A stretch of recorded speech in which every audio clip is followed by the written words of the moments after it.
Instantly my mind went back to those days in the Great War, when, as a small boy, I had been accompanist in a concert party and had gone off almost every night to entertain the soldiers.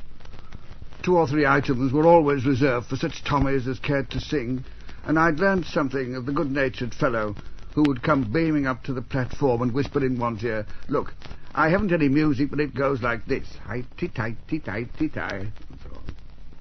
Well, when Delius had finished this amazing recital, he turned to me and asked, "Have you got that? Now sing it." I was dumbfounded. "But, Delius," I stammered, "what key is it in?" "A minor," came the answer. And in a flash I saw that he evidently heard the tune imaginatively, but was unable to sing it. "Well, we'll try again," he went on, and there was more suggestion of disgust and impatience in his tone than I cared to admit. It was obvious that he failed to understand how I could be so stupid. I had observed that he disliked anything in the form of repetition, whether it were verbal or musical, and that if one had the misfortune to repeat oneself, one was never allowed to proceed very far. Unnecessary repetition annoyed him, and he sat there, tossing his head from side to side and champing and frowning in his anger, and this he always did when things went wrong. And when I suggested that it would help if he would call out the names of the notes, he gave a great sigh and added, "Oh, well, all right then." And the drawling began again, but now on another note. A, B, C, B, D, E, and so... Well, I quickly sketched the shape of this melody, but had no idea of the stresses, nor even the time signature. I was too flurried, too nervous, far too upset to go about it in the proper way.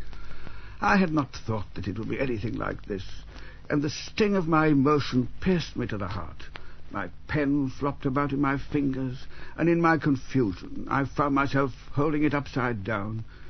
My fingers were inky, and the tears that I had been fighting to keep back now blurred my spectacles.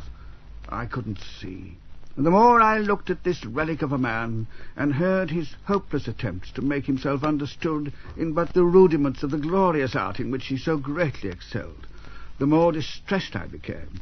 In the end, the sight and sound of it were too much for me, and I broke down. I had to give it up. And just then Mrs. Delius entered the room, and I pulled myself together as best I could and said, "I'm sorry, I can't go on. Please excuse me."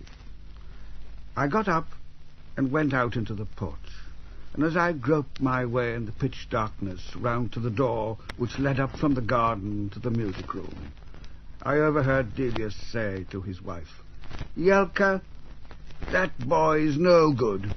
He's too slow. He cannot even take down a simple melody."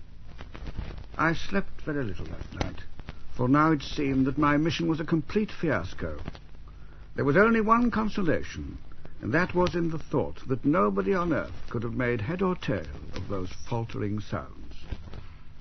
However, this melody, transposed into G minor, is now to be heard in the second movement of Delius's third sonata for violin and piano.